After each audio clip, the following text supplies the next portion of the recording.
Hi, everybody, and welcome to another edition of the Southern Fried Podcast. I'm Rex Nelson of the Arkansas Democrat Gazette. We thank you for joining us every couple of weeks for this Democrat Gazette production. And, you know, when we did the first one, we had in the man I call Mr. Arkansas, Skip Rutherford, and I said he's going to be a regular. So, Skip, you're our first returnee because we focused in on the Little Rock metro area the last time, and I thought it was time to get out in rural Arkansas. Well, Rex, thanks for having me back. I think this podcast is a great thing. You've had some great people on, and I've enjoyed them, so I'm honored to be back. And yeah, you know, we're country boys at heart. We both grew up in small towns, and I think it's an important subject because it is not only having enormous rural-urban relations in Arkansas have an enormous impact, but all across the country. You know, I think those of us who follow demographic trends here in Arkansas had a sense of where things were going when we were going to get those 2020 census numbers. I guess the only surprise to me was just how dramatic the numbers were, as most parts of rural Arkansas really bled population. Northwest Arkansas remained one of the fastest growing areas of the country. The Little Rock metropolitan area and what I now call the Jonesboro-Paragould corridor, seeing solid growth. Those three areas, again, Northwest Arkansas, Little Rock Metro, and Jonesboro Paragould, really the only growth engines in Arkansas, and I think that's probably going to be true for years to come. To break a little of that down, Benton and Washington counties alone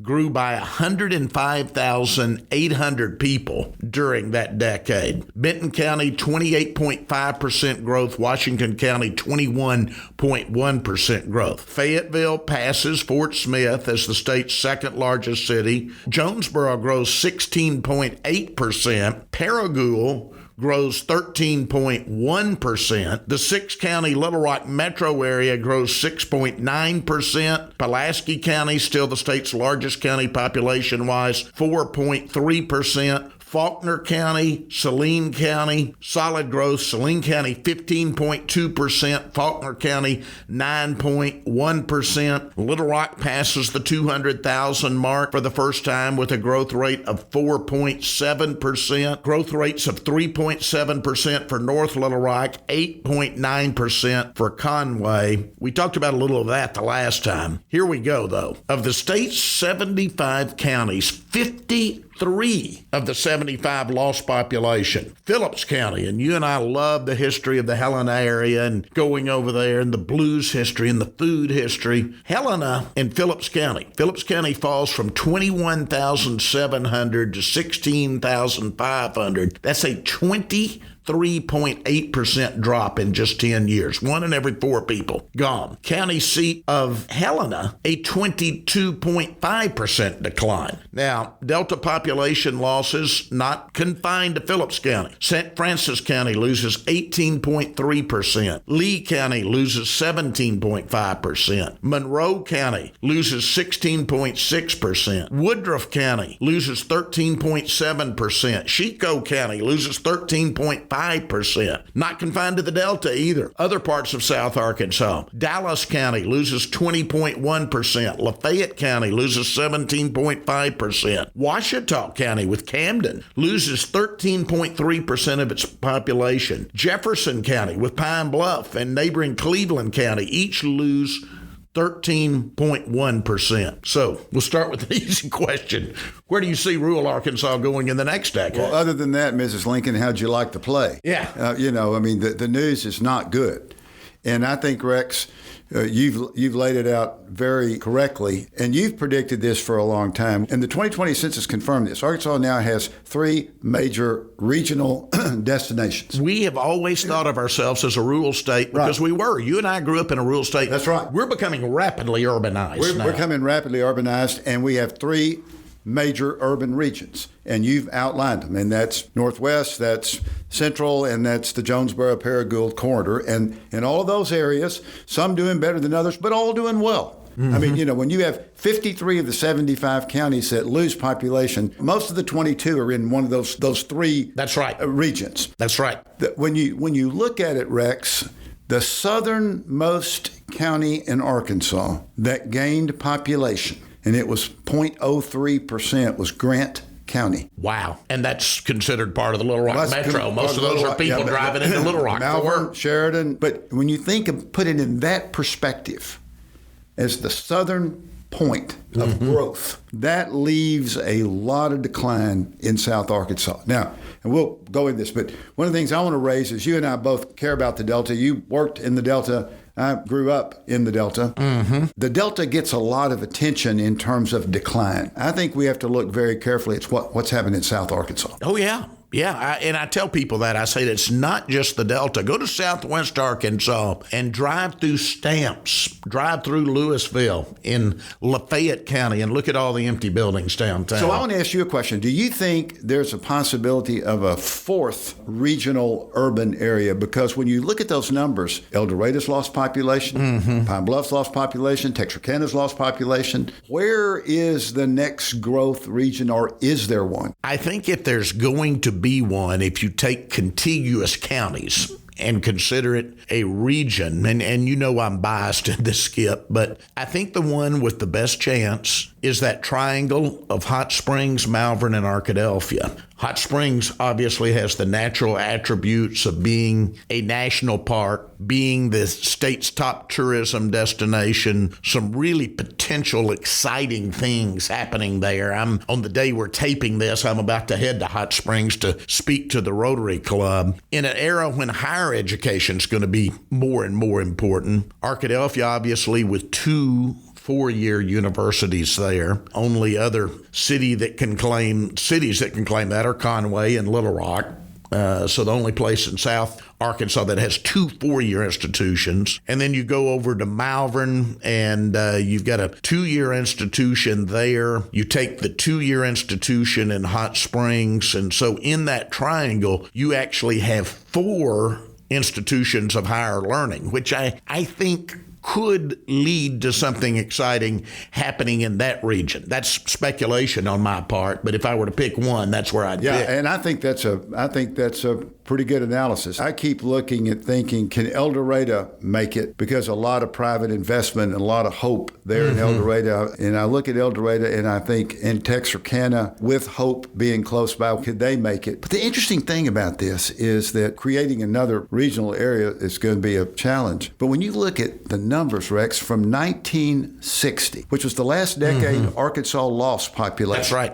That's right. We've been gaining as a state since then, most of my lifetime. Yeah. In 1960, that was the last decade, 57% of Arkansans in 1960 lived in rural areas. In 2020, it's 43%. It's continuing. It's a major shift. And the other thing about 1960 worth noting, because you brought up Bentonville and Fayetteville, Arkansas in 2020 only gained 95,000 people as a state. We only grew 3.3%, well below the national average as a state. Had it not been for the 100,000 population gains in Benton and Washington counties, Arkansas would have lost population. Well, one of our neighbors, Mississippi, did lose population over the decade, one of only 3 states in the country actually to lose population over the entire decade. We came close. We were just plus 95,000. I mean, and when you study that, people in Bentonville say 60% of the growth in Bentonville is from people who move in from out of state. So what I see happening is, what can we do about rural America? I agree. Communities like Arkadelphia with college towns have hope. But when you're looking at some of these communities, what can we do? And this is where you get in and where I get into things like, we got to expedite broadband. We've got to give people a reason to live and stay in rural America. Absolutely critical. If I were still dean of the Clinton School, that would be one of my projects I'd be working on. But I would also, my first speaker I would invite in would be the head of Airbnb. Yeah. Because Airbnb provide communities, little small towns can't build hotels, but they've got some great homes that could be B&Bs, and they can bring people there, and people are taking shorter vacations. I think Airbnb is an opportunity for small towns. I'm looking, Skip, you're preaching to the choir at a column that I wrote back on Sunday, September 5th, Labor Day weekend, about this very subject, and I broke out some bullet items that I thought that communities across Arkansas should focus on, and one of those bullet items is emphasize broadband development. And I wrote, broadband is to rural Arkansas in the 21st century what electricity was in the 20th century. The difference between having a chance to make a living where you want to live are having to move. And I truly believe that. I mean, we read history. You and I talked to our parents. We knew what a big thing in the 20th century getting electricity was into rural Arkansas. We formed the REA. We formed electric cooperatives. We made it happen. And I think broadband's every bit as important now in a knowledge-based economy. Oh, I totally agree. And I also think it's the opportunity to keep people home and to stay home. I also believe that, again, I'm back to my Airbnb thing, because I believe, if people come to a little town Stuttgart's got motels, but let's say they come to Marion to look at the Sultana Museum, or they go to Cave City to try to get in the cave. My thought is, if there's a neat Airbnb in a town, then all of a sudden you have created. You've helped make your town a destination. And you don't have to you have to put a holiday in. The Airbnb movement, to me, the pandemic has excited that movement,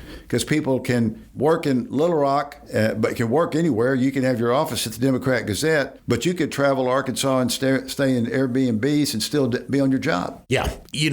Right there with that, when I talk about the broadband, the other thing that is right up there, and every time I speak in a town and they say, is there a magic bullet? I said, there's not one, but as close as you can get is broadband. And the other thing, make your local school district as good as it possibly can be. That is how you set yourself apart. I can point to examples, as can you, around Arkansas. Let's go to the Delta. Let's go to an area that's generally bleeding population. I'm going to point to an example of Wynne, Arkansas. Wynne sits on Crowley's Ridge, of course, but Delta on either side. Wynne takes great pride in its school district. It's got a very good school district, and Wynne's doing just fine these days, Skip. Yeah. That's one example I'll use. Let me point to another one, Tuckerman, where people from all over the county and region come to the Tuckerman schools because they take pride in their school district. You're exactly right. And look, I know there's this push of making the schools great, then we may have to consolidate to make schools great. I'm of the belief that consolidation, in some cases it is essential. I agree. But goodness gracious, I think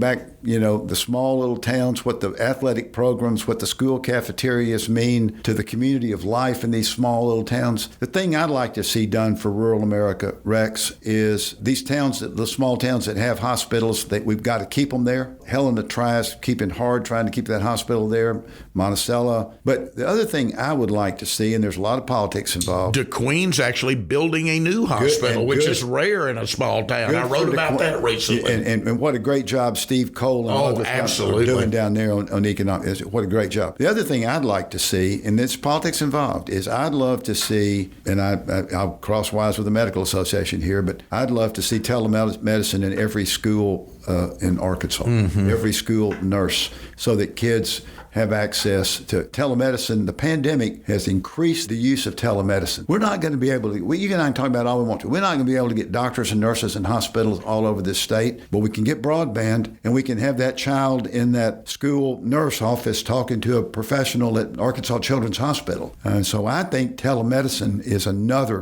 big thing to help rural Arkansas. Oh, I could not agree more on that. Another thing, back on that Labor Day weekend column I was talking about when I broke out my bullet points, another thing that I put down, and I think this is just critical, is A, elect the best public officials possible, and B, and that goes right along with A, establish leadership development programs. You and I have spoken to a lot of leadership programs around the state, but they're just crucial. Of those that are going to stay there, you have got to develop those young people, convince them of how important community service is through leadership programs. Then I think you have to convince them to run for public office. Skip, we have a hard time getting people to run anymore, and I can see why when people on school boards get screamed at and get nasty emails and phone calls in the middle of the night. But we need good people on our school boards. We need need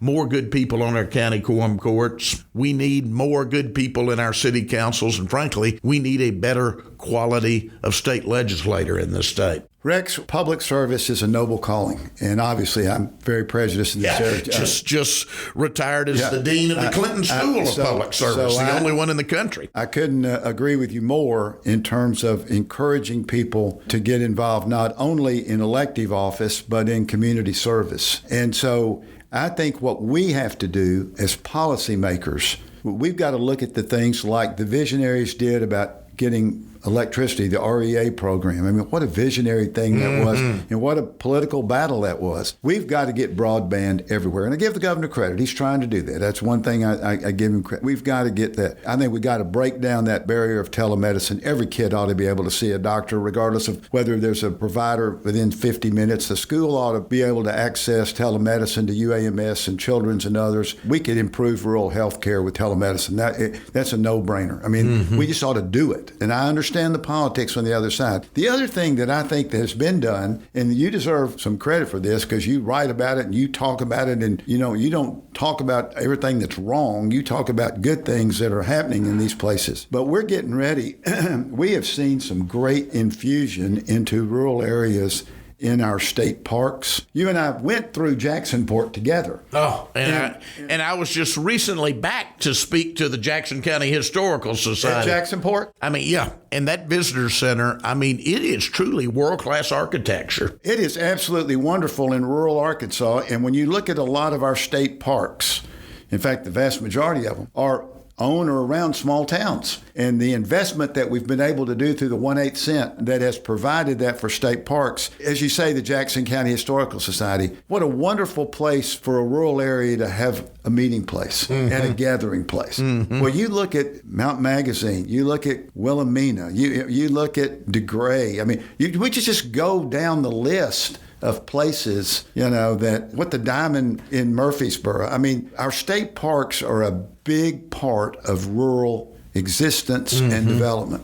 Absolutely. I thank you, and I am writing a column next month that will run noting that November marks the 25th anniversary of, in my opinion, and again, I'm biased because I worked on it. I was in the governor's office. And I worked on it too. And you worked on it. This is the passage of what became Amendment 75 to the Arkansas Constitution. We taxed ourselves 1/8 of a cent. And Skip, we have gone from a state park system, and we've got 52 of them, a state park system where we were literally holding things up with duct tape at that point, to what I believe to be, and I've talked to people who travel a lot, and they agree with me, probably the finest state park system in America now. Well, and Rex, thanks to Amendment 75, and thanks millions of dollars that produces every year. And the leadership of then Governor and Mrs. Huckabee, the leadership of who I think is one of Arkansas's unsung heroes, and that's the State Parks Director, a long time, Richard Davies. Yeah, you had Davies then. Of course, Game and Fish was a part of that. Yeah, Steve Wilson, all those folks. Keep Arkansas Beautiful. You had,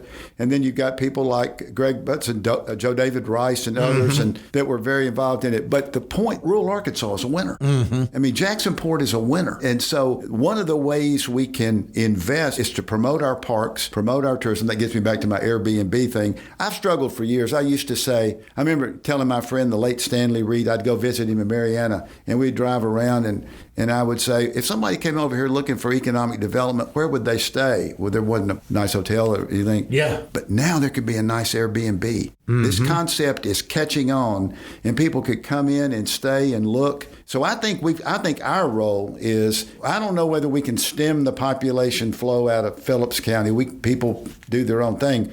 But what we can do is make sure Phillips County has broadband, has telemedicine, has good places for people to stay, has local culture, has parks like that. That's what we can do. Yeah, and I go back to a line I used during my 4 years with the Delta Regional Authority, Skip, and that was, you might not necessarily become bigger, but you can become better. Because, for decades, our whole concept of economic development was bigger, it's better. We got to go get that plant that brings 300, 400 jobs to town. That's better. And bigger is not always better. You can become better without becoming bigger. You can make your schools better. You can make your hospital better. You can focus on downtown and fill up those empty buildings downtown. You can clean up empty lots. I could go on and on. Well, yeah, and you also have to look at things beyond just economic development. My good friend and college classmate and your friend, no one has done a better job on economic development in Arkansas, in my opinion, than Cliff Chitwood in Blytheville and Mississippi County. That guy is, becoming the steel-making center of America, frankly. And he's just done potential of 2 more plants coming up there, Skip. Cliff has done an extraordinary job and working now on the potential of a museum on the air base there. I mean, there's a lot. But here's the problem. Blytheville has trouble getting people to live there. It's not the jobs. So our old economic development strategy is if the jobs, people will come. That used to be the case. Blytheville's creating good paying jobs. There'd be counties all over the country that would love to have what the Cliff Chitwood group is doing in Mississippi County. So you got to go to quality of life issues. You got to go beyond that. You got to go to parks and trails and restaurants and barbecue joints and Dairy Queens and diners and promoting them. I mean, that's where the personality of these towns. Jones Barbecue is a personality. It's an icon. Draws now people to Marianna from literally all over the country, Skip. You and I have talked with our mutual friend John Beller in Cave City, who's done an extraordinary job trying to get the Cave City Cave open to bring people back to visit that cave. And maybe that tourist quarter joining it, too, I could spend the night. Yeah, but I'm just saying that's where small towns, we got to help them on the big picture. Broadband, telemedicine, state parks, all that stuff. But they have to help themselves on personality and quality of life issues. What Bubba Lloyd's doing in Jasper with his store. Yeah, downtown Jasper. There are some good examples out there. Wilson. And some have more resources than others. But these small towns have got to maximize and create the quality of life issues, because Blytheville is the town that has now gotten my attention. Because I've always thought if we could just get jobs, this would be, well, that's not the case. We got to have jobs, but we got to have quality of life. And Blytheville's the example of what can we do? How do you enhance rural America quality of life? And one of the examples I think you and I can look at, a town we both love and both have connections to, one of the few towns in rural America that's in the Delta that gained population, small but gained, is our beloved town of Newport. It's a great economic development. John Chadwell and group are doing a great job, but the 2-year college is doing a great job. The White River, the Rock and Roll Highway 67 Museum, which they're looking at expanding. That's exactly right. You got the Delta Visual. A distillery in the old post office we went to. And what about the Arts Festival? Yeah. The Delta Arts Festival. They're creating a personality and a quality of life. Other towns have to do that. When I was with Delta Regional Authority, we hired a consultant out of Austin and did this economic survey. Of course, we weren't just in Arkansas. We were in parts of 8 states, but rural areas, all losing population, all struggling a bit. And they came up with a term called critical mass communities. And what these are is these places that are going to do just fine, even as the rural areas around them lose population, because they become the place where people go. They go there to maybe go to a 2-year community college. They go there to shop at maybe a Walmart supercenter. They go there because there's a hospital there. And so what I tell people when I go out is you need to bring your business and civic leadership together and really define what's going to make us a critical mass community and how do we become one and stay one. What are our existing strengths? How do we play to them? And I think that's what you're saying, Skip. And the fact is, we have too many Arkansas communities where people are just kind of shrugging and saying, well, everybody's leaving. We don't know what to do. You've got to have that convening, that talking, that strategic planning process. I agree. And again, I think there's some great success stories out there. And I go back, because I spent a lot of time, we have spent a lot of time traveling to rural Arkansas, visiting, talking about this. You've hit it right. Broadband is rural electricity. We got to have it. We got to have it good, high quality. Everybody in Arkansas deserves it. Everybody ought to be able to get it, have access to it. I expand that by saying, let's do telemedicine for kids. That way, young families can come there and not feel like they don't have medical care for their kids. Then let's develop a local leadership group, leadership training. Then let's develop an Airbnb in a town that people, Marion has one, and there are other places that have cool Airbnbs that you're not ever going to get a Holiday Inn to come there. Then let's develop a Jones Barbecue personality. It may be that Dairy Queen that Kat writes about. It may be the Craftsman. But there are some personalities out there in rural Arkansas. We have got to put the infrastructure in place. Right now, we don't have enough broadband to say to somebody, you need to move to a small town. Because we are so dependent on technology. It would be like saying, we don't have electricity here. And you would say, well, why? You don't have electricity? Well, why would I live there? Or we don't have running water, or we don't have telephone service. Broadband is where we are. We got to get it. That will level at least the playing field. Yeah. Right now, Rex, it is an urban, uneven playing field. And with all the criticisms I could make, and there are a lot of them, one thing our legislature has done, and the governor has provided leadership on this, is we have focused a lot of this one-time money that we're getting in the wake of the pandemic to expanding broadband. And so that I tip my hat to the legislature on that. No, I agree with that. And I think they understand it because many of them live in small towns and rural areas. I think they get it. Certainly I think the governor gets it. But I think it needs to be a high priority where Arkansas can basically say, you can live in Grubbs or you can live in Foreman, and you have got absolutely high quality internet service. Hey, it's going to be critical. It is going to be critical going forward. Skip, out of time. It always goes fast. Well, we'll do it again. And again, I'm not giving up on rural Arkansas. I do want to emphasize what you've done is that we as a state have to put the basics there. Yes, absolutely we do. And then we need to help rural Arkansas help itself. We owe that much to these communities. We owe them the basics. We owe them broadband. We owe them good public schools. We owe them good public schools, and I would say we owe them health care. Absolutely. Skip Rutherford, our guest. I'm Rex Nelson from the Arkansas Democrat-Gazette. Thank you for joining us for another edition of the Southern Fried Podcast.